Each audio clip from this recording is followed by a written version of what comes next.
Welcome to big TV digital exclusive live breaking news చూస్తున్నాం. Mastan size Shekhar భాష ఇష్యూలో మరో ట్విస్ట్ నెలకొంది. పడాల లక్ష్మి అనే యువతి వీరిపై కూడా కంప్లైంట్ ఇస్తూ శేఖర్ భాష నన్ను తీవ్రంగా హింసిస్తున్నాడంటూ కూడా పడాల లక్ష్మి కొన్ని ఆరోపణలు అయితే చేసింది. అయితే ఎస్పీగా పనిచేస్తున్న శ్రీనివాస్తో కలిసి శేఖర్ భాష నన్ను నమ్మించి మోసం చేశాడంటూ కూడా పడాల లక్ష్మి చెప్తుంది. ఎస్పీ శేఖర్ భాష కలిసి నా జీవితంతో ఆడుకున్నారు, నన్ను కూడా డ్రగ్స్ కేసులో ఇరికించాలని చూస్తారంటూ కూడా ఆమె తీవ్రమైన ఆరోపణలు చేస్తుంది. వీటన్నిటిని చూస్తుంటే, ఎందుకంటే ఇదివరకు చూసాం మస్తాన్ సాయి దగ్గర కూడా కొన్ని వందల మంది అమ్మాయిల వీడియోలు ఉండడం కూడా సంచలనంగా మారింది. మరి ఈ నేపథ్యంలో అటు శేఖర్ భాష మస్తాన్ సాయికి ఉన్న సన్నిహితంతో కూడా ఇప్పుడు వీరిలో మధ్య మరొక ట్విస్ట్ అని చెప్పుకోవచ్చు. పడాల లక్ష్మి తను శేఖర్ భాష నాలాంటి ఎంతో మంది అమ్మాయిల జీవితాలతో ఆడుకున్నాడు, నాలాగే మోసం చేశాడు, నన్ను మోసం చేసినట్టే మరికొంతమంది అమ్మాయిలను కూడా తను మోసం చేశాడు శేఖర్ భాష అంటూ కూడా కొన్ని ఆరోపణలు అయితే చేసింది. అలాగే ఎస్పీగా పనిచేస్తున్న శ్రీనివాస్ ఎవరైతే ఉన్నారో అతనితో కలిసి అతనితో చేతులు కలిపి ఇలా నాలాంటి అమ్మాయిల జీవితాలతో వీరిద్దరూ ఆడుకుంటున్నారు, నన్ను కూడా డ్రగ్స్ కేసులో ఇరికించాలని చూశారు అని కొన్ని తీవ్రమైన ఆరోపణలు అయితే చేసింది పడాల లక్ష్మి. అంటే డ్రగ్స్ కేసు వరకు వెళ్ళిందంటే వీరు ఇంతకు ముందు ఎంతమందిని కేసులు ఇరికించాలని చూశారు, సో వీళ్ళు డ్రగ్స్ ఎక్కడ తీసుకున్నారు అనే కోణంలో కూడా ఇప్పుడు ఇటువంటి కూడా బయటకు వచ్చే ఛాన్స్ ఉంది. సో ప్రస్తుతం పడాల లక్ష్మి చేసిన వ్యాఖ్యలు అయితే దుమారం రేపుతున్నాయి. శేఖర్ భాషకి ఇదొక వారింగానే చెప్పొచ్చు. ఎందుకంటే ఇప్పటికే కొన్ని కేసులతో సతమతం అవుతున్న శేఖర్ భాష, అటు మస్తాన్ సాయి కూడా ఇదొక మరొక బిగ్ ట్విస్ట్ అనే చెప్పొచ్చు. మరి వీరి జీవితంలో ఇంకా ఎంతమంది ఉన్నారు, వీరి మధ్య ఇలాంటి అమ్మాయిలు ఇంకా ఎంతమంది ఉన్నారు, ఎంతమందిని వీరు మోసం చేశారు అనే ఆరోపణలు కూడా ఇప్పుడు వస్తున్నాయి. అయితే అసలు పడాల లక్ష్మి ఏమంటుంది, ఎలాంటి ఆరోపణలు చేసింది అనేది కూడా అటు బిగ్ టీవీతో పంచుకుంది. ఇక ఈ అంశంపై కూడా మరింత సమాచారం మా ప్రతినిధి రాను అందిస్తారు. గత వారం రోజులుగా శేఖర్ భాష తనపైన చేస్తున్నటువంటి అసత్య ఆరోపణలపై స్పందించడానికి లక్ష్మి మనతో పాటు ఉన్నారు. ఎందుకంటే ఇప్పటికే లక్ష్మి కేసులో, శేఖర్ భాష కేసులో ఎస్పీ పేరు అనేది కూడా తెరపైకి వచ్చినటువంటి నేపథ్యంలో ఏంటి ఆమె మీద అనేకమైనటువంటి అలిగేషన్స్ కూడా శేఖర్ భాష చేస్తున్నటువంటి పరిస్థితుల్లో ఆమె స్పందన ఏ విధంగా ఉందో అడుగుదాం. లక్ష్మి గారు, ఏంటమ్మా అసలు ఏం జరిగింది? శేఖర్ భాష మీకు ఎట్లా పరిచయం అయింది? ఏంటి ఈ ఎస్పీ గోళ ఏంటి? ఇట్లా వచ్చింది మీకు ఇంత కాంట్రవర్షన్స్ వచ్చింది, అనేక అలిగేషన్స్ కూడా మీ పైన చేస్తున్నారు. ఏం జరిగింది అసలు? గొడవ అనేది ఎస్పీ నుంచి స్టార్ట్ అయిందండి. ఎవరమ్మా ఎస్పీ? ఏంటి ఎట్లా కలిసావా ఎస్పీని? అతను ఒకప్పుడు కాకినాడ వర్క్ చేసేవారు, ఇప్పుడు Polinati Srinivas task force department లో ఎస్పీ కింద పనిచేస్తున్నారు. సో నేను ఒక అబ్బాయిని ఇష్టపడి కేసు పెట్టాను. కేసు పెట్టినప్పుడు అలా పై అధికారి కింద అతను నాకు పరిచయం అయ్యారు. అయినప్పటి నుంచి కూడా ఫ్యూ డేస్ నాతో మంచిగా మాట్లాడేవారు. నేను నమ్మాను, నేనున్న సిచ్యువేషన్ ని బట్టి. నమ్మిన తర్వాత ఫ్యూ డేస్ అయ్యే టైంకి నా మీద హెరాస్మెంట్ స్టార్ట్ చేశారు. నేను చెప్పింది నువ్వు చెయ్యాలి, నేను చెప్పినట్టే నువ్వు చెయ్యాలి, నేను ఎక్కడ పిలిస్తే అక్కడికి రావాలి, లేదంటే నువ్వు ఏ కేసు పెట్టావో దాని మీద నీ మీద ఎలిగేషన్స్ క్రియేట్ చేస్తాను, నిన్ను పబ్లిక్ చేస్తాను, నీ లైఫ్ లేకుండా చేస్తాను, నువ్వే నా కాళ్ళ మీద పడతావు అనేసి నన్ను హెరాస్ చేయడం స్టార్ట్ చేశారు. హెరాస్మెంట్ అంటే ఏంటి? మిమ్మల్ని పిలవడం కానీ ఇవన్నీ ఏమైనా చేశాడా? ఫిజికల్లీ వాడుకున్నాడండి. నా దగ్గర ప్రూఫ్స్ ఉన్నాయి. అంటే ఏం చెప్పాడు అప్పుడు మీకు? ఓన్లీ ఇవి బెదిరింపులు చూపెట్టే వాడుకున్నాడా? నాతోనే లైఫ్ టైం ఉంటానన్నాడు, వాళ్ళ వైఫ్ అంటే తనకి ఇష్టం లేదన్నాడు, నేనే తన వైఫ్ అన్నాడు, చాలా మాటలు చెప్పాడు, నమ్మించాడు. ఓకే, మిమ్మల్ని పెళ్లి చేసుకుంటా అంటే ఆల్మోస్ట్ అంతేనా? అంతే, ఇంకా ఆల్మోస్ట్ పెళ్లి చేసుకుంటా అన్నాడు. నన్ను చాలా నమ్మించాడు. నేనున్న సిచ్యువేషన్ లో నేను నమ్మాను. సో ఆ తర్వాత ఫ్యూ డేస్ కి అతను నన్ను ట్రాప్ చేస్తున్నాడని, నన్ను వేధిస్తున్నాడని అర్థం చేసుకుని నేను అతని మీద రివర్స్ అయ్యాను. ఎన్ని రోజులు జరిగిందమ్మా ఈ వ్యవహారం అంతా? ఆయన మీతో పర్సనల్ గా ఉండేది నెలలు జరిగిందా, సంవత్సరాలు జరిగిందా? 2-3 ఇయర్స్ అండి. 2-3 ఇయర్సా? ఈ 2-3 ఇయర్స్ లో మిమ్మల్ని ఎక్కడన్నా బయటకు తీసుకెళ్లడం కానీ ఏమన్నా చేశాడు? జరిగిందండి. నా దగ్గర అన్ని ప్రూఫ్స్ ఉన్నాయి. ఎక్కడెక్కడ తీసుకెళ్లారో, మేము వేరే స్టేట్ వెళ్ళిన డేస్ కూడా ఉన్నాయి. మేము ఇద్దరం కలిసి భూపాల్ కూడా వెళ్ళాము. భూపాల్, తిరుపతి, గుంటూరు, విజయవాడ అన్ని వెళ్ళాము. దసరాలో కూడా మేము విజయవాడ వెళ్ళాము. సో అవన్నీ ప్రూఫ్స్ ఉన్నాయి నా దగ్గర. ట్రైన్ టికెట్, డేట్స్, టైమ్స్ అన్ని ఉన్నాయి. అండ్ మీతో అంత చనువుగా ఉన్నటువంటి వ్యక్తి మళ్ళీ తర్వాత ఎక్కడ చెడింది మీకు? ఎందుకు ఆయన మీకు మీద అంత అగైనిస్ట్ గా తయారవలసిన అవసరం ఏమొచ్చింది? ఒకటండి, నేను అతన్ని నమ్మడం నిజం, కానీ అతనితో రిలేషన్ కి నొప్పుకోలేదు. నమ్మను. రిలేషన్ అనేది అతని బలవంతం. నేను ఒక మనిషి నమ్మడం వేరు, రిలేషన్ పెట్టుకోవడం వేరు. నవ్వుతూ మాట్లాడుతున్నామంటే నమ్మాను. నాకున్న ఏజ్ కి అతని మాటలకి నేను నమ్మాను. మీరు వీడియోలో చూస్తున్నారు ఎంత నవ్వుతూ మాట్లాడుతున్నాడో, ఎంత అలా చేస్తున్నారో. ఆ మాటలకి నేను నమ్మాను. నా వయసు అలాంటిది, నేను అమ్మాయిని నమ్మిన దాన్ని వాళ్ళు ఇలా తీసుకుని, లేదు నవ్వుతూ మాట్లాడారు, ఏం లేదంటే నవ్వుతూ మాట్లాడాడు, నాగ్గా నన్ను వంచుకున్నాడు, నన్ను మోసం చేశాడు. వ్యతిరేకంగా ఉండడం మొదలెట్టాడు. తిట్టడము, కొట్టడము, ఇబ్బంది పెట్టడము, టార్చర్ చేయడము, ఎలిగేషన్ పెట్టడము చేశాడు. బాధపడ్డాను. వాళ్ళ వైఫ్ కి కాల్ చేశాను, మీ హస్బెండ్ వల్ల నాకు థ్రెటనింగ్ ఉంది, మన ఇద్దరు లైఫ్ పోతుంది అని చెప్పాను. వాళ్ళ వైఫ్ నాకు పిచ్చలైట్, నాకేంటి సంబంధం అన్నారు. ఆ తర్వాత నేను కేసు పెడతానన్నాను. మా డాడీని తీసుకెళ్లారు, ఇబ్బంది పెట్టారు, టార్చర్ చేశారు. ఎవరు తీసుకెళ్లారమ్మా? ఎస్పీ సతీష్ కుమార్ గారు అక్కడే ఉన్నారు, ఎస్పీ సిహెచ్ సౌజన్య గారు, ఎస్పీ పోలినాటి శ్రీనివాస్ గారు ఎస్పీ ఆఫీస్ కి మా డాడీని తీసుకెళ్లి ఇబ్బంది పెట్టారు. ఇబ్బంది పెట్టిన తర్వాత నేను ఇంకా ఇలా వదిలేయకూడదని చెప్పేసి బాగా ఆలోచించి 2024 జనవరి 5వ తారీఖున డీజీపీ ఆఫీస్ లో కంప్లైంట్ ఇచ్చాను. డీజీపీ సార్ కంప్లైంట్ తీసుకున్నారు. అన్ని ఆలోచించి కంప్లైంట్ తీసుకుంటారు కదండి, అంత ఆఫీస్ లో కంప్లైంట్ తీసుకున్నారు. వాళ్ళు కూడా నన్ను క్వశ్చన్ చేశారు, అక్కడ ఇన్వెస్టిగేషన్ చేసి ఆరాలు తీసి కంప్లైంట్ తీసుకున్నారు. తీసుకున్న తర్వాత వాళ్ళు ఏలూరు ఎస్పీ గారికి ఇచ్చారు. ఏలూరు ఎస్పీ మేరీ ప్రశాంతి గారికి ఇచ్చిన తర్వాత అది ఇన్వెస్టిగేషన్ స్టార్ట్ అయ్యి ఇప్పుడు సంవత్సరం 2 నెలలు అవుతుంది. అది ఇన్వెస్టిగేషన్ లో ఉండగా ఈ శేఖర్ భాష అంటారు కదా మీడియాలో అదే పని. ఈయన ఎందుకు మధ్యలోకి వచ్చి శేఖర్ భాష మీకు ఎట్లా పరిచయము, ఈ కేసులో ఆయన ఎట్లా ఇన్వాల్వ్ అయ్యాడు? ఇప్పుడు మూవీ ఇండస్ట్రీలో నేను డైరెక్షన్ డిపార్ట్మెంట్ లో ఉన్నానండి. ఓకే, నువ్వు అవకాశాల కోసం ఇటువైపు వచ్చావు. నేను ఆల్రెడీ ఇప్పుడు డైరెక్షన్ చేస్తున్నానండి. చేస్తున్నావా? సిరీస్ కి నేను డైరెక్షన్ డిపార్ట్మెంట్ లో ఉన్నాను. ఆ డిపార్ట్మెంట్ లో ఉండడం వల్ల అతను నాకు తెలుసు. అతను వచ్చి నా నెంబర్ తీసుకున్నాడు. అతని నెంబర్ కూడా నేను తీసుకుని నాకు అతనే కాంటాక్ట్ అయ్యి మేమతో పరిచయం పెంచుకున్నాడా? అతనే పరిచయం పెంచుకున్నాడు. సో ఆ తర్వాత అతను నన్ను నమ్మించడానికి ట్రై చేశాడు, ట్రాప్ చేయడానికి ట్రై చేశాడు. అంటే ఎట్లా అంటే నువ్వు ఇలా ప్రతి అమ్మాయికి చెప్తాడండి, నువ్వు అద్భుతానివి, నువ్వు ఇది నువ్వు అదే అని చెప్తాడండి. నీ కళ్ళు బాగుంటే నేను లవ్ చేసిన అమ్మాయి అలాగే ఉండేది, నా అమ్మాయి చనిపోయింది, ఇది అది అంటాడు. తర్వాత వాళ్ళలో ఉన్న మైనస్లు చూస్తాడు. మైనస్లు చూసి మీడియా ముందు కూర్చుంటాడు. అది అతని క్యారెక్టర్. నాకు అది పోను అర్థమైంది. సో ఆ తర్వాత ఫ్యూ డేస్ కి ఇప్పటికి ఇన్వెస్టిగేషన్ లో ఉంది కదా అండి, ఆ తర్వాత ఎస్పీతో నాకున్న గొడవలన్నీ తెలుసుకున్నాడు. ఎస్పీ పొలినాటి శ్రీనివాస్ కి మీ మధ్య జరిగిన గొడవల గురించి, కేసుల గురించి శేఖర్ భాషకు తెలిసింది. తెలిసే నాకు దగ్గర అయ్యాడు. అంతకు ముందే తెలుసుకొని దగ్గర అయ్యాడు. నా చుట్టూ ఎవరెవరు పనిచేస్తున్నారో శ్రీనివాస్ గారు తెలుసుకున్నారండి. శేఖర్ భాష అనేటోడు డబ్బుల కోసం ఏదైనా చేస్తాడని వాళ్ళకి అర్థమైంది. నీకు ఇంత అమౌంట్ ఇస్తాము, ఆ అమ్మాయికి కేసు ఇన్వెస్టిగేషన్ వెనక్కి తీసుకోవాలి అనేసి వాళ్ళు అన్నారు. అన్నప్పుడు సో శేఖర్ భాష నేను సేమ్ వర్కే కదా, ఇప్పుడు మీ ఆఫీస్ లో ఒక అమ్మాయి పని చేసినా మీరు నమ్ముతారు, నేను అలాగే నమ్మాను. అది నా తప్పంటే నేను ఏం చెప్తానండి, నా లైఫ్ లో ఇది ఉంది అన్నాను. దానికి ఇంకో 4 యాడ్ చేశాడు. యాడ్ చేసి ఎస్పీతో కలిసి మీరు నాకు సపోర్ట్ చేయండి, నేను మీడియా ముందు కూర్చుంటాను, నాకు ఫైనాన్షియల్ గా మీరు చూసుకోండి అన్నాడు. ఇప్పుడు ఓకే, మీరు అంతా చెప్పారు తన పరిచయం గురించి, ఎస్పీ గురించి, కానీ ఎందుకు శేఖర్ భాష పదే మీ గురించి కొన్ని అలిగేషన్స్ చేస్తున్నాడు? ఆమె మీద చాలా కేసులు ఉన్నాయి, చాలా మంది నమ్మించి మోసం చేసింది అనేసి మీరు చూసుంటారు కదా ఈ ఇంటర్వ్యూస్ అంతా కూడా. ఏంటి వాటికంతా మీ ఇచ్చే సమాధానం ఏంటి? మోసం చేసింది అనడానికి ఇప్పుడు మీది చాలా పెద్ద ఛానల్ అన్న, నేను మీకోసం విన్నాను, క్లియర్ గా చెప్తున్నాను. డేటా మొత్తం తీయండి, నా బ్యాంక్ అకౌంట్ స్టేట్మెంట్ ఇస్తాను. నాకు పాన్ కార్డ్ వచ్చి 1.5 years అవుతుంది. ₹1 ట్రాన్సాక్షన్ అప్పన్నంగా ఎక్కడైందో నాకు చెప్పండి, నేను మాస్క్ తీసి మీ ముందు కూర్చుంటా. ₹1 ట్రాన్సాక్షన్ ఎక్కడ అయ్యింది? హీరో బ్లాక్ మెయిల్ చేస్తా, సరే హీరోది న్యూడ్ వీడియో ఉంది అంటున్నాడు కదా, ఆ హీరో ఎంత ఎదవ కాకపోతే న్యూడ్ వీడియోస్ పెట్టుకుంటాడు? ఇది అబద్ధం అండి.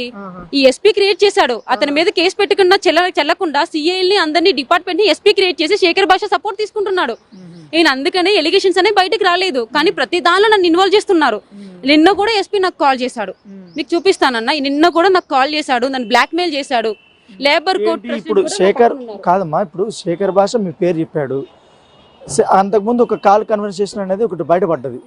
లక్ష్మీ పడాలనే అమ్మాయి కూడా ఒక పార్టీలో ఉండాలి, డ్రగ్స్ సంబంధించిన అంశాలని అన్నారు.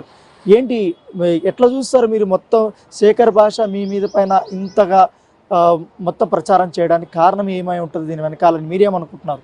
ఈ కాల్ రికార్డ్ అవ్వడానికి ముందు శేఖర్ భాషది మస్తాన్ సాయి అని అతను ఎవరో కూడా నాకు తెలీదు, విన్నాను, నేను కూడా చూసాను. అనే అతను కూడా ఈ అమ్మాయిని కూడా మనం బుక్ చేయాలి, వేరే పర్సన్ మనకి హెల్ప్ చేస్తున్నారు అనే కాల్ రికార్డ్ క్లియర్ కట్ గా ఉంది. ఆ వేరే పర్సన్ ఎవరో కాదు, పొలినాటి శ్రీనివాస్. నేను బయటికి రానంత వరకు అతను బయటికి రాడు. దాంట్లో ఎక్స్ అనే పదం ఉన్నది ఆ పొలినాటి శ్రీనివాస్. అతనికి మాత్రమే అవసరం ఉంది, ఇంకెవరు రిస్క్ చేసి ఇవ్వరు. అతనికి మాత్రం అవసరం ఉంది కాబట్టి అతను మాత్రమే ఇచ్చాడు. సో అవి ఇచ్చినందుకు ఈ అమ్మాయిని లోపల వేస్తే నేను సేఫ్, మీకోసం ఏదైనా చేస్తాను. మరి ఏంటి నన్ను చంపేస్తుంది ఆ అమ్మాయి, లావణ్యతో కలుపుకుని ఒక పెద్ద ప్లాన్ వేసింది అని పంజాగుట్ట పోలీస్ స్టేషన్ దగ్గరికి వెళ్ళి కంప్లైంట్ పెట్టడానికి వెళ్ళాడు. ఇప్పుడు కంప్లైంట్ పెట్టడానికి వెళ్ళాడు తప్ప కంప్లైంట్ పెట్టలేకపోయాడండి, ఇది అందరికీ తెలిసిందే. ఏమని పెడతాడు? నేను కూడా స్టేషన్కి వెళ్ళి మాట్లాడతా పెడితే కనుక. ఇప్పుడు 8 నెలల నుంచి అతను హెరాస్ చేస్తున్నాడు, నా ఫోన్ దొబ్బేశాడు. అప్పుడు నేను ఏ ఫోన్ అమ్మా? ఎప్పుడు ఇది ఎప్పుడు జరిగింది? ఇది ఎప్పుడు జరిగిందమ్మా మీ ఫోన్? ఇది కూడా అప్పుడేనండి ఎస్పీ ఇన్వెస్టిగేషన్ అవుతున్నప్పుడు నా ఫోన్ దొబ్బేశాడు. ఎస్పీ డేటా ఉందేమని. నేను అదృష్టం కొద్దీ నా మెయిల్ ఐడిలో ఉండడం వల్ల సేఫ్ అయ్యాను. ఇంకా చాలా డేటా ఉండేది. మా నాన్నని తీసుకెళ్ళి అవి డిలీట్ చేయకపోతే మా నాన్న చంపేస్తామని కొట్టడం వల్ల డిలీట్ చేశాను. ఇప్పుడు ఏంటి, ఇప్పుడు శేఖర్ భాష చాలా చెప్తున్నాడు, కావాలని ఇరికిచ్చేస్తుంది నన్ను, ఎస్పీని కూడా అట్లనే ఇరికిచ్చేసింది, ఇంకా చాలా మంది అబ్బాయిలు ఆ అమ్మాయి చేతిలో ఉన్నారు అనేది ఆయన ఆరోపణ. ఏంటి దీనికి అందరికి ఏం సమాధానం చెప్తావమ్మా? ఇప్పుడు ఫస్ట్ ఆఫ్ ఆల్ ఓకే, నా మీద ఇన్ని చెప్తున్నారు కదా. శేఖర్ భాష గారికి ఫస్ట్ సౌమ్య అనే అమ్మాయితో పెళ్ళైంది. సౌమ్య అనే అమ్మాయి తర్వాత వాళ్ళ చెల్లితో రిలేషన్ ఉంది. వాళ్ళు బ్రాహ్మణ్స్ ముస్లిమ్స్ నాకు తెలీదు, ప్రామిస్ చేసి చెప్పమనండి, ఒక్కటి కూడా అబద్ధం కాదు. సౌమ్య అనే అమ్మాయి తర్వాత వాళ్ళ చెల్లితో రిలేషన్ ఉంది. భార్గవి అనే అమ్మాయి గీత అనే అమ్మాయిని కూడా పెళ్ళైన అమ్మాయిని తీసుకొచ్చి చంపేశారు. ఆ పెళ్ళైన అమ్మాయి గీతా ఫ్రెండే ఈ భార్గవి. వేరే కాల్ రికార్డ్స్ కూడా నా దగ్గర ఉన్నాయి. భార్గవి చంపిందని కూడా శేఖర్ భాష ఒప్పుకునే కాల్ రికార్డ్ కూడా ఉంది. సో ఈ అమ్మాయి భార్గవి. ఈ భార్గవి కాకుండా కుక్కట్పల్లిలో సౌమ్య అమ్మాయి పిక్స్ కూడా ఇస్తాను. ఒక పెళ్ళైన అమ్మాయితో రిలేషన్ లో ఉన్నాడు. మేము ముగ్గురం కలిసి కూడా కొన్ని లొకేషన్స్ కి వెళ్ళాము స్క్రిప్ట్ పరంగా. ఆ సౌమ్య, నేను, శేఖర్ భాష. ఈ ఇల్లీగల్ అఫైర్స్ ఈ శత్రువైన నాకే ఇన్ని తెలుసున్నాయంటే ఇంకెంతమంది అమ్మాయిల్ని మోసం చేసి ఉంటాడు. అతని స్టోరీ అతను చూసుకోవాలి. అతని వల్ల చనిపోయిన అమ్మాయిల లిస్టు చూసుకోవాలి. నా గొడవ అతనికి ఎందుకు? ఇప్పుడు శేఖర్ భాష మీరు ఒక కారులో కూర్చున్న వీడియోస్ కొన్ని సర్క్యులేట్ అవుతున్నాయి. ఏంటి అంత అన్యోన్యంగా మీతో అంతగా రిలేషన్షిప్ ఉండేనా అప్పుడు? చూడండి, అతను నేను చాలా ట్రస్ట్ చేశాను. నన్ను చాలా ఈజీగా ట్రాప్ చేశాడు. నాకు ఒకటే చెప్పాడు, ఎస్పీ నిన్ను ఏం చెప్పాడు అంటే ఏంటి, సేమ్ ఇతను కూడా మ్యారేజ్ చేసుకుంటానని చెప్పాడా లేకపోతే ఏంటి? ఒకసారి ఎస్పీ నిన్ను మోసం చేశాడు, నిన్ను చంపేస్తాడు, నేను నీకు హెల్ప్ చేస్తాను, అదొకటే చెప్పాడు. ఇంకా శేఖర్ భాష కోసం మనం మాట్లాడడానికి ఏం లేదు. తను ఎవడు అంటే ఒక అడ్వకేట్ కాదు, లాయర్ కాదు, ఏమీ కాదు. ఏ అమ్మాయి కష్టంలో ఉంటుందో ఆ అమ్మాయిని నాశనం చేయడానికి వస్తాడు. ఎందుకంటే నాకు ఒక డౌట్ ఉందండి, శేఖర్ భాష వాళ్ళ బ్రదరు దీపారెడ్డి చనిపోవడానికి 2 నెలల ముందు చనిపోయాడు. అది అంటే 10 ఏళ్ల క్రితమే వాళ్ళ బ్రదర్ చనిపోయాడు. ఎవరన్నా అడిగితే హార్ట్ పెయిన్ తో చనిపోయాడు అంటున్నారు. సో ఒకవేళ వాళ్ళ బ్రదర్ చనిపోవడానికి ఏమైనా రీజన్ ఉంటే తన అమ్మాయిల మీద పగబెట్టాడా అనిపిస్తుంది. ప్రతి అమ్మాయికి రిలేషన్ పెడుతున్నాడు కదా. వాళ్ళ ఇంట్లో వదిన ఉంది, వాళ్ళ వదినికి అతనికి ఏమైనా సంబంధం ఉందా మరి చెప్పమనండి. ఎందుకంటే భార్గవి గారిని కడుపుతో ఉండగా ఎందుకు పెళ్లి చేసుకున్నారు? కడుపుతో ఉండగానే ఎందుకు చేసుకున్నాడు? అసలు సౌమ్యత ఎందుకు విడాకులు అయ్యాయి? ఇంకొక అమ్మాయితో పెళ్ళైన అమ్మాయితో ఎందుకు రిలేషన్ ఉంది? గీత అనే అమ్మాయి ఎలా చనిపోయింది? ఇతనికి మెంటలీ ఇంత క్లారిటీ ఉన్నప్పుడు, మిస్టర్ పర్ఫెక్ట్ అయినప్పుడు, ఒక పెళ్ళైన అమ్మాయిని తీసుకొచ్చినప్పుడు ఆ అమ్మాయిని ఎలా చూసుకోవాలి? ఇంకొకటి ఏంటంటే, ఆ అమ్మాయి చనిపోయిన తర్వాత ఆ అమ్మాయి ఫోన్ కానీ బట్టలు కానీ ఏమీ లేవంటండి. పాత బట్టలన్నీ మూట కట్టి జడ్చర్లా వెళ్ళి వాళ్ళ ఇంట్లో పారేసి వచ్చారంట. వాళ్ళకి ఎంత బాధ అండి. ఇప్పుడు వయసుకు వచ్చిన కూతురు ఆవిడ 24 ఏళ్ళు ఉండగా 23 ఏళ్ళు ఉండగా చనిపోయింది. వాళ్ళ అమ్మగారు కూడా నాతో చెప్పి, మీరు చనిపోయినా కూడా మీ అమ్మ నాన్న బాధపడతారు, చెట్టంత ఎదిగిన కూతురు పోయిన బాధ మేము కళ్ళ ముందు చూస్తున్నాము, ఆ ఎదవ చేతిలో పడకండి అన్నారు. ఇదే అన్నారు. వాళ్ళ అమ్మగారిని మీరు అడుగుతానంటే నేను వాళ్ళ ఇంటికి తీసుకెళ్తాను మిమ్మల్ని. వాళ్ళ ఇంటికి వెళ్ళి నేను కలిసాను, 2 అమ్మాయిలు చనిపోయారని చెప్తున్నారు. మీరేమో ఆయనేమో మీకు రిలేషన్షిప్స్ ఉన్నాయి, కేసులు ఉన్నాయి అంటున్నారు, మీరేమో ఆయనకు రిలేషన్షిప్స్ ఉన్నాయి అని చెప్తున్నారు. కాకపోతే ఇక్కడ క్లారిటీ ఏంటంటే, ఆయన మగవాళ్ళని ఎవరైతే అమ్మాయిలు మోసం చేస్తున్నారో మగవాళ్ళ తరపున నేను పోరాడుతున్నాను, అందుకే నా పైన కేసులు అనేసి ఆయన మీడియా ముందు అంటున్నాడు. ఏంటి ఎట్లా చూస్తారు? చెప్తాను, క్లారిటీగా వినండి. అతను నన్ను మోసం చేశాడు, నేను ఏ మీడియా కన్నా వచ్చి చెప్పానా? ఏ మీడియాలో అయినా ఎందులోనైనా అతను నన్ను ఎలా మోసం చేశాడో ఏ కాల్లో అయినా నేను చెప్పానా? కానీ శేఖర్ భాష అనేటోడు గత 8 నెలలుగా చేస్తూనే ఉన్నాడు. శేఖర్ భాష వెనకాల ఎవరున్నారని మీ బలమైన ఆరోపణ ఏంటి? బలమైన ఆరోపణ లేదు, ఏమీ లేదు. అతనికి హెల్ప్ చేయాల్సిన అవసరం పోలినాటి శ్రీనివాస్ కి తప్ప ఎవ్వరికి లేదు. నన్ను ఎలిగేషన్ పెట్టాల్సిన అవసరం అతనికి తప్ప ఎవ్వరికి లేదు. ఇప్పుడు నిజంగా నేను అంత బాధపడితే శేఖర్ భాష కాదు, నా వల్ల ఎవరు బాధపడ్డారో వాళ్ళందరూ ఈ పాటికి రావాలి. వాళ్ళెవ్వరు రాలేదు, నేను కూడా బయటికి రాలేదు, వాళ్ళెవరికి సంబంధం లేదు. మేము బానే ఉన్నాం, నాకు ఏ గొడవ లేదు. నా ఫ్యామిలీ ఇష్యూస్, నా డిస్కషన్స్ ని వాటిని అతను ఎలిగేటెడ్ గా క్రియేట్ చేశాడు. మేమంతా బానే ఉన్నాం. అతనికి ఏంటంటే టైంకి ఒక పిట్స్ వచ్చినట్టు, ఒక వ్యాధి వస్తే ఒక అమ్మాయి కావాలి ఏడిపించడానికి. అలా ఇప్పుడు ఇంకపోతే ప్రతి మగవాడి తరపున నుంచుంటున్నారని మీరు అన్నారు. మగవాడి తరపున అంటే ఇప్పుడు ఈ మధ్యలో వచ్చిన 4-5 కేసుల్లో ప్రతి ఒక్క అమ్మాయి డాష్ అని అన్నారు. ఇంకో అమ్మాయి వచ్చినా కూడా పక్కా క్లారిటీగా అమ్మాయిది తప్పంటారు. ఎటువైపు న్యాయంలో నుంచున్నాడండి అతను? అంటే ఒక్క అమ్మాయి కూడా మోసపోకుండానే లైఫ్ ని బయట పెట్టుకుంటుందా? ఇన్ని రోజులు నేను బయటకు రాలేదు, ఈ రోజు నేను బయటకు వచ్చాను. ఈ రోజు నా లైఫ్ పోవడానికి రీజన్ ఎవరు చెప్పండి? రీజన్ అతనే కదా. మరి ఇంకెలా న్యాయం జరుగుతుంది? కాదమ్మా, ఇప్పుడు ఎస్పీతో పొల్యూడ్ అయిపోయినారు అంటున్నారు, తర్వాత చాలా మందితో మాట్లాడుతున్నారు, శేఖర్ భాష నీ మీద నెగిటివ్ ప్రచారం చేస్తున్నారంట. ఆయన ఎట్లా ఎదుర్కోబోతున్నారు? ఎట్లా కేసులు పెడతారా? ఎట్లా ఏం చేద్దాం అనుకుంటారు? మీ నెక్స్ట్ స్టెప్ ఏంటి? అతని మీద కేసు అయింది, చార్జ్ షీట్ అవుతుంది, అన్ని అవుతున్నాయి, బానే ఉంది. కాకపోతే ఏంటంటే అతనికి లీగల్ గా తెలుసుకునే దమ్ము లేదు. వాళ్ళ వైఫ్ భార్గవి ఫేక్ సర్టిఫికేట్స్ చేస్తది, ఎవరు అబద్ధాలు చెప్పరు. గత 5-6 నెలల క్రితం శేఖర్ భాష అకౌంట్ నుంచి 50,000 కట్ అయ్యాయి. కట్ అయినప్పుడు ఎలా కట్ అవుతుంది? ఎవడైతే అకౌంట్ అది ఎవడైతే ఫేక్ సర్టిఫికేట్ ఇచ్చాడో వాడి దగ్గరే కట్ అయింది. వాళ్ళ వైఫ్ కి ఫేక్ సర్టిఫికేట్లు వాళ్ళతో కొన్ని అనదర్ అఫైర్స్ ఉన్నాయి. ఇవన్నీ నాకు తెలుసు. గీత అనే అమ్మాయి చనిపోయిన పిక్స్ బయటికి తీసుకొచ్చింది నేనే. అంటే ఫేక్ సర్టిఫికేట్ అంటే ఎలాంటి సర్టిఫికేట్స్? ఇప్పుడు డిగ్రీ, బీటెక్ చేస్తారు ఇవంతా వీళ్ళు? అది భార్గవి గారికి తెలుసండి. భార్గవి ఏంటి ఆమె మార్పు చేస్తుంది అంతా? ఆమె ఎవరు అంటే ఇన్ని రోజులు బయటకు రాకుండా సైలెంట్ గా ఉంది. బట్ ఆమె చాలా అసలు శేఖర్ భాషను వెనక నుంచి నడిపిస్తా ఉంటది. గీత అనే అమ్మాయి చనిపోయింది కదా అండి, గీత అనే అమ్మాయి నుంచే శేఖర్ భాషకి ఆవిడ పరిచయం. ఆవిడ ప్రగతి నగర్ లో ఉంటారు, వాళ్ళ daddy bus conductor. Pragathi Nagar లో కూడా ఎవరినో మెయింటైన్ చేశారంట, మీరు వెళ్ళి ఎంక్వైరీ చేసుకోండి. ప్రెగ్నెంట్ గా ఉండగా వాళ్ళ ఇంట్లోకి వెళ్ళి కూర్చుంటే శేఖర్ భాషతో నాకు రిలేషన్ ఉందంటే కాలు బాగోలేదని జాలిపడి పెళ్లి చేసుకున్నాను అంటున్నాడు అందరికి. కొన్ని కాల్ రికార్డ్స్ ప్రూఫ్స్ ఉన్నాయి, నాకు ఐక్లౌడ్ లో కూడా ఉన్నాయి. అలా చెప్తున్నాడు అందరికి. సో అలా ఆవిడకి కూడా కొన్ని ఏముందో నాకు తెలియదు, ఫేక్ సర్టిఫికేట్ బ్యాచ్ అయితే ఉందండి. అంతే ఇల్లీగల్ పనులు ఉన్నాయి, అందరూ డిపార్ట్మెంట్ తో కాంటాక్ట్స్ ఉన్నాయి, ఇవన్నీ నడుస్తున్నాయి. కాబట్టి మీడియా ముందు కూర్చుని స్టేషన్కి వెళ్తే ఇవన్నీ వాళ్ళు ఖచ్చితంగా అడుగుతారు. మీ వీడియోలంతా సర్క్యులేట్ చేస్తుంది ఎవరు అనుకుంటున్నారు మరి? శేఖర్ భాష. మీకు అవసరం లేదు చేయడానికి, మీ పనులు మీకు ఉన్నాయి, వాళ్ళకి అవసరం లేదు. ఏరే ఛానల్ ఎవరికి అవసరం లేదు, మీ పనులు మీకు ఉన్నాయి. పని పాట లేనిది ఎవరికండి? ఆలోచించండి. పని పాట లేనిది ఎవరికి? పనికొచ్చేదేమో శ్రీనివాస్ కి. పని పాట ఇన్ని రోజులు భయపడింది వీటి కోసమేనా? ఇవి బయటకు వస్తాయనే ఉద్దేశంతోనేనా? మా మదర్ అసలు హెల్త్ బాగాలేదు, మీరు అర్థం చేసుకోండి. నిజంగా చెప్తున్నా. మా అమ్మ ఈ రోజు కూడా ఏడుస్తూ నాకు వీడియో కాల్ చేశారు. మా అమ్మ నాన్నలకి శేఖర్ భాష కాల్ చేసిన రోజులు ఉన్నాయి, టార్చర్ చేసిన డేస్ ఉన్నాయి. దయచేసి మీడియా ఎవరో అతను ఎంకరేజ్ చేయొద్దన్న రిక్వెస్ట్. అతను ఎంకరేజ్ చేసినట్లేదు, ప్రతి ఆడదాని కుటుంబాన్ని మీరు అవమానిస్తున్నట్టుంది. ఈ రోజు నేను బయటకు వచ్చానంటే నా కోసం కాదు, క్లియర్ గా చెప్తున్నా, ప్లీజ్ వినండి. ఎస్పీ అనే అతను లావణ్య గారు కావచ్చు, ఆవిడెవరో నాకు తెలీదు, లావణ్య కావచ్చు, మిత్ర కావచ్చు, కొరియోగ్రాఫర్ ఎవరో శ్రేష్ఠి వర్మ గారు కావచ్చు, వీళ్ళందరి డేటాని ఇచ్చేది పోలినాటి శ్రీనివాస్. ప్లీజ్ ఎంక్వైరీ చేయండి. వాళ్ళ సీక్రెట్ నెంబర్లు తీసుకుని వాడచ్చు, కానీ ఇదంతా చేసేది పోలినాటి శ్రీనివాస్. నేను బయటకు రాకుండా శేఖర్ భాష ఆపుతున్నాడు కాబట్టి పోలినాటి శ్రీనివాస్ డేటా ఇస్తున్నాడు. ఇంకో అమ్మాయి నాశనం అవ్వకూడదు, ఇంకా డేటా బయటకు రాకూడదు కాబట్టి నేను బయటకు వచ్చాను. ఇంకో అమ్మాయి ఇప్పుడు నేను ఎప్పుడో బయటకు వచ్చుంటే వీళ్ళందరూ డేటా బయటకు వచ్చేది కాదండి. ఏంటి ఇప్పుడు వీళ్ళిద్దరి వల్ల మీకు ఏమన్నా? ఇంకా ప్రతి అమ్మాయికి థ్రెట్ ఉంది, వీళ్ళిద్దరి వల్ల ప్రతి అమ్మాయి నష్టపోతుంది. ఎవరు రేపు పొద్దున్న నాకు అన్యాయం జరిగిందని చెప్పుకోరు. ఎవరైనా బలవంతం చేసినా ఏం చేసినా అక్కడితో చనిపోతారు. మా లైఫ్ అయిపోయింది, మాకు న్యాయం జరగదని చనిపోతారు. ఎందుకంటే వీళ్ళు న్యాయం జరగనివ్వరు. ఓ పక్కన డిపార్ట్మెంట్ నుంచి అతను స్ట్రాంగ్ గా సపోర్ట్ చేస్తాడు, ఓ పక్కన మీడియా నుంచి అతను స్ట్రాంగ్ గా సపోర్ట్ చేస్తాడు, చంపేస్తారు మొత్తం మీద. వీళ్ళకి లెక్క కాదు, అలవాటే కాబట్టి. సో ఇది లక్ష్మి చెప్తున్నారు.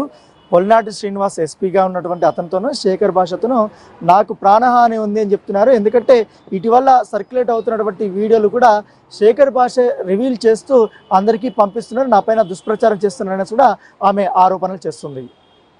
పడాల లక్ష్మి అయితే శేఖర్ భాషపై తీవ్రమైన ఆరోపణలు చేస్తుంది. తన ఆవేదన అయితే తనే వ్యక్తం చేస్తుంది. ఎందుకంటే శేఖర్ భాష ఎస్పీ శ్రీనివాస్ అనే వ్యక్తితో ఇద్దరు కలిసి తనని 8 నెలలుగా కూడా హెరాస్మెంట్ చేస్తున్నారు. హెరాస్మెంట్ చేసి వారు చెప్పిన మాట వినకపోతే కనుక తమను బెదిరిస్తున్నారంటూ కూడా వాపోయింది. అయితే ఇలాగే నాలాంటి ఎంతో మంది అమ్మాయిల జీవితాలతో కూడా శేఖర్ భాష ఆడుకున్నాడు. దానికి సంబంధించి ప్రూఫ్స్ కూడా నా దగ్గర ఉన్నాయి, వాటన్నింటిని కూడా బయట పెడతా అంటూ కూడా పడాల లక్ష్మి చెప్పింది. సో నాలా ఇంకా ఎవరు అమ్మాయిలు బలవ్వకూడదు, అందుకే నేను ఇప్పుడు ముందుకొచ్చి ఇవన్నీ కూడా మీకు వివరిస్తున్నానంటూ కూడా పడాల లక్ష్మి చెప్పింది. అయితే ఈ శేఖర్ భాష చేతిలో చాలా మంది అమ్మాయిలు మోసపోయారు, చాలా మందిని ఏడిపించడం, ఇలా మోసం చేయడం అనేది కూడా శేఖర్ భాషకి ఒక కామన్ పాయింట్. తనకి ఇలాంటివి లేకపోతే ఉండలేడు అంటూ కూడా తీవ్రమైన ఆరోపణలు చేసింది పడాల లక్ష్మి. అయితే తనలా ఇంకొక అమ్మాయి బలి కాకూడదు, ఇంకొక అమ్మాయి ఇలాంటి సమస్యలు ఎదుర్కోకూడదు అంటూ కూడా తన ఆవేదన వ్యక్తం చేసింది.